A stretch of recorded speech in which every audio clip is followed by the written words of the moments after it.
Hi friends, welcome to our channel. ముందుగా అయితే అందరికి నమస్కారం అండి. ఆంధ్రప్రదేశ్ రాష్ట్ర వ్యాప్తంగా ఉన్నటువంటి విద్యార్థులకు మరియు వారి యొక్క తల్లులకు ఒక అదిరిపోయే శుభవార్త అండి. తల్లికి వందనం రెండో విడత నిధులకు సంబంధించి ఒక తాజా సమాచారం అయితే రావడం జరిగింది. విడుదలపై సీఎం చంద్రబాబు నాయుడు గారు అయితే క్లారిటీ అయితే ఇవ్వడం జరిగిందండి. తల్లికి వందనం రెండో విడత నిధులు 15,000 రూపాయలు ఎప్పుడు విడుదల కాబోతున్నాయి, ఎంతమందికి ఈ తల్లికి వందనం పథకం కింద లబ్ధి పొందేందుకు అవకాశం ఉంటుంది, అర్హతలు ఏంటి, కొత్తగా వచ్చిన మార్పులు ఏంటి అనేటువంటి పూర్తి సమాచారం అయితే తెలియజేస్తానండి. ఈ వీడియోని ఎక్కడ స్కిప్ చేయకుండా చూడండి, అప్పుడే మీకు పూర్తి సమాచారం అర్థమవుతుంది.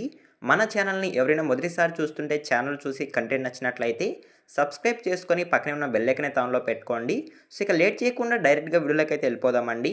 ఆంధ్రప్రదేశ్ రాష్ట్రంలోని విద్యా విప్లవానికి సంబంధించి నాంది పలుకుతూ సీఎం చంద్రబాబు నాయుడు గారు అయితే తల్లికి వందనం పథకాన్ని అయితే అమలు చేయబోతున్నట్లయితే సమాచారం అండి. అమలుపై కీలక ప్రకటన చేశారు. ఎన్నికల వేళ ఇచ్చిన సూపర్ 6 హామీల్లో భాగంగా ఈ పథకాన్ని మరింత ప్రతిష్టాత్మకంగా, పారదర్శకంగా ప్రారంభించబోతున్నట్లయితే సమాచారం అండి.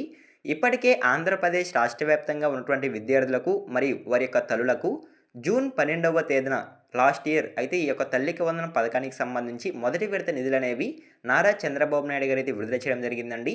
మొదటి ఫేజ్లో కొంతమందికి జమ కావడం జరిగింది. రెండో ఫేజ్లో మరికొంతమందికి అయితే ఈ నిధులు జమ కావడం జరిగిందండి. ఎవరైతే అర్హతలు కలిగి ఉన్నారో వారి యొక్క బ్యాంక్ ఖాతాల్లోకి మొదటి విడతలో 13,000 రూపాయలు వారి యొక్క బ్యాంక్ ఖాతాలోకి జమ కావడం జరిగింది. అదేవిధంగా ఇప్పుడు రెండో విడత నిధులకు సంబంధించి ప్రభుత్వం అయితే ఒక అదిరిపోయే శుభవార్తను అయితే తెలియజేయడం జరిగిందండి. విద్యార్థులు తల్లులకు ఇచ్చే ఈ ఆర్థిక సాయాన్ని రెండో విడత కింద జూన్ 12వ తేదీన విడుదల చేయబోతున్నట్లయితే సీఎం చంద్రబాబు నాయుడు గారు అయితే స్పష్టం చేశారు.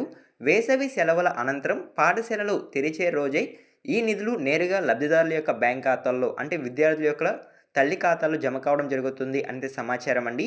ఈ ఏడాది పథకంలో అతిపెద్ద మార్పు ఏమిటంటే, ఒక కుటుంబంలో ఎంతమంది పిల్లలు ఉంటే అందరికీ 13,000 రూపాయల చొప్పున వారి యొక్క తల్లుల ఖాతాలో జమ చేయడం జరుగుతుంది అంటే సమాచారం అండి. సో ఓకేనా.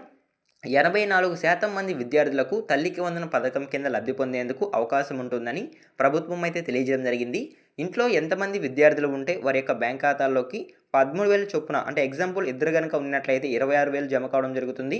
ముగ్గురు ఉంటే 39,000 జమ కావడం జరుగుతుంది. సో ఈ విధంగా ఎంతమంది ఉంటే ఒక్కొక్కరికి 13,000 రూపాయలు అయితే జమ కావడం జరుగుతుందండి. కాకపోతే వాళ్ళు ఖచ్చితంగా చదువుకుంటూ ఉండాలి. అప్పుడు ఈ తల్లికి వందనం పథకం కింద లబ్ధి పొందేందుకు అవకాశం అయితే ఉంటుంది.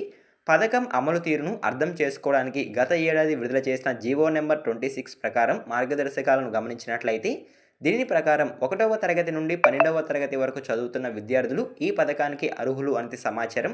ప్రభుత్వ, ప్రైవేట్, ఎయిడెడ్ మరియు ఆన్ ఎయిడెడ్ పాఠశాలలు, కాలేజీలు విద్యార్థులందరికీ ఇది వర్తిస్తుంది. కేవలం ఐఐటి, పాలిటెక్నిక్ వంటి కోర్సులకు చదువుతున్న వారికి ఫీజు రియంబర్స్మెంట్ ద్వారా లబ్ధి చేకూరేటువంటి అవకాశం ఉంటుంది అంటే సమాచారం అండి.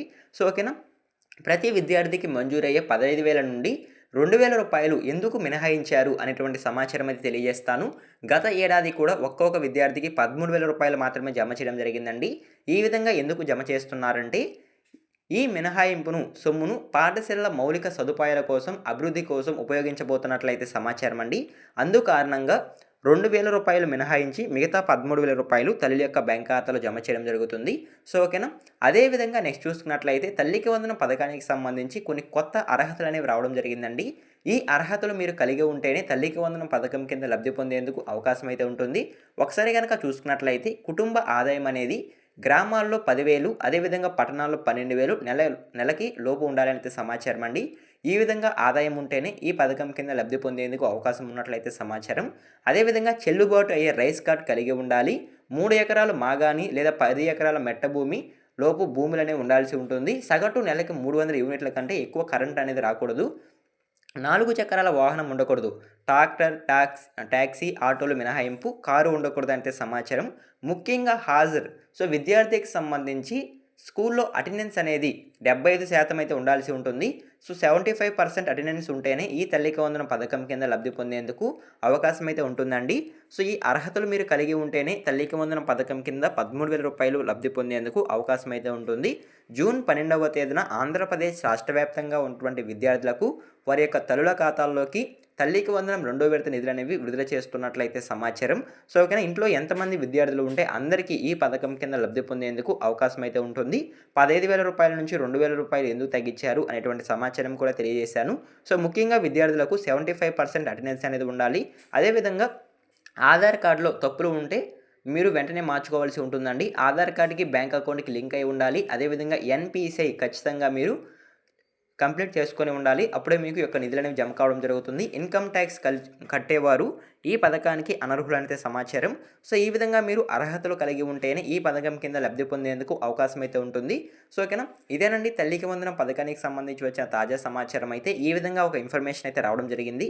ఈ ఇన్ఫర్మేషన్ మీకు నచ్చినట్లయితే లైక్ చేయండి. ఇలాంటి లేటెస్ట్ అప్డేట్స్ కొరకు మన ఛానల్‌ని సబ్స్క్రైబ్ చేసుకొని పక్కనే ఉన్న బెల్ ఐకాన్ అయితే ఆన్‌లో పెట్టుకోండి.